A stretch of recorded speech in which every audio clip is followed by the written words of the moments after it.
Ssaabasajja Kabaka Ronald Mwenda Mutebi owookubiri asiimye n'alabikako eri Obuganda bw'asinkanye abataka abakulu ab'obusolya.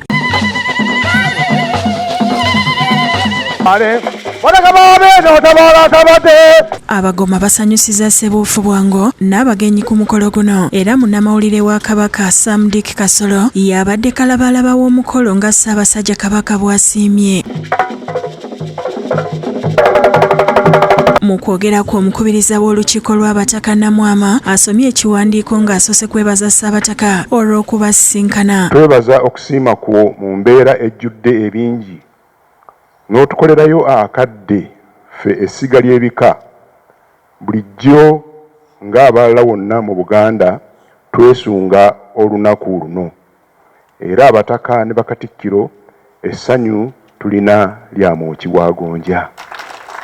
Ayogedde abataka be batuuseeko omuli okutegeka enkiiko, emizannyo gy'ebika, emisomo ku nnono n'okwebaza Katikkiro wa Buganda Charles Peter Mayiga n'olukiiko lwe ssaako abaami okutuukira ddala ku mutendero gwa wansi olw'okukolagana obulungi nabo. Olukiiko lw'abataka b'obusolya lwe wankwasa luli wamu era buli lukya twongera okunyweza ebifundikwa byaffe ku kifundikwa kyo Ssaabataka nga tunyweza obumu obwazimbibwa okuviira ddala ennono mu busujju. Namwama annyonnyodde nnyinimu ng'olukiiko lw'abataka bwe luwandiisa ebitabo ebirungamya ku mpisa ya Buganda ng'okwabya olumbe, okutereka abataka ababuze, amaka, obuwangwa n'ennono n'ebirala bingi. Enkola y'Obwakabaka entongole ku kwabya olumbe erambika entambuza y'olumbe, enjabya n'okutereka ebyennyimbe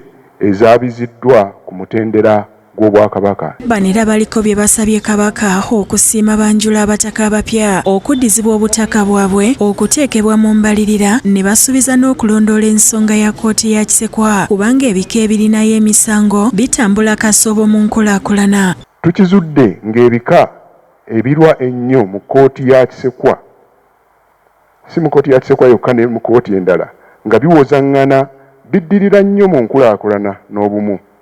Ensonga eno tugirondoola era Ssaabataka tujja kubaako amagezi ge tuwa oba oliawo ganaayamba ku mbeera eno. Beene mu kwogera kwawabudde bekikwatako okussa ekitiibwa mu mateeka n'eddembe ly'obuntu okusobola okubeera n'obutebenkevu mu nsi yaffe. Mu kiseera kino tulina ensonga enkulu ennyo tulina okulowoozaako. Ensonga ey'okukwatira amateeka mu ngalo oba obutagoberera mateeka kintu kya bulabe. Tusaasira abo bonna abatyoboddwa mu ngeri eno.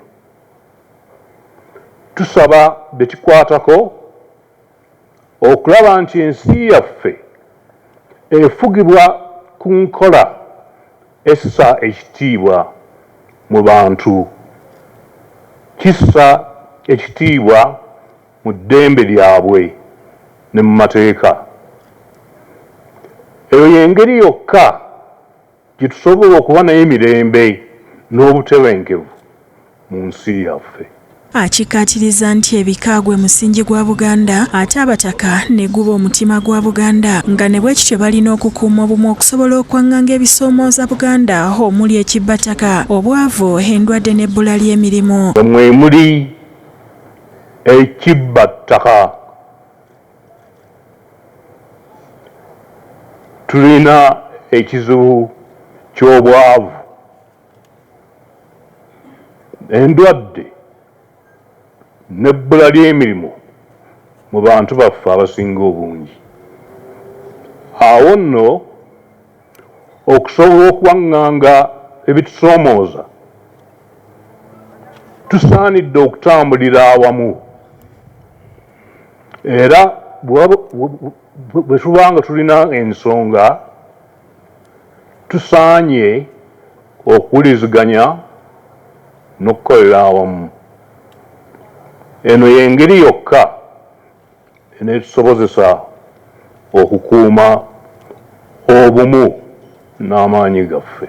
Namunsu agambye nti kimuweesa nnyo ng'abavubuka bongedde okwetanira ensonga z'Obwakabaka era nti Buganda balinamu essuubi okugitwala mu maaso. Kimpa essanyu lingi nnyo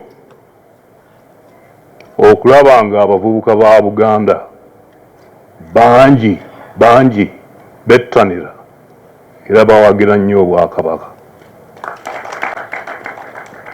Tubalinamu essuubi ddene.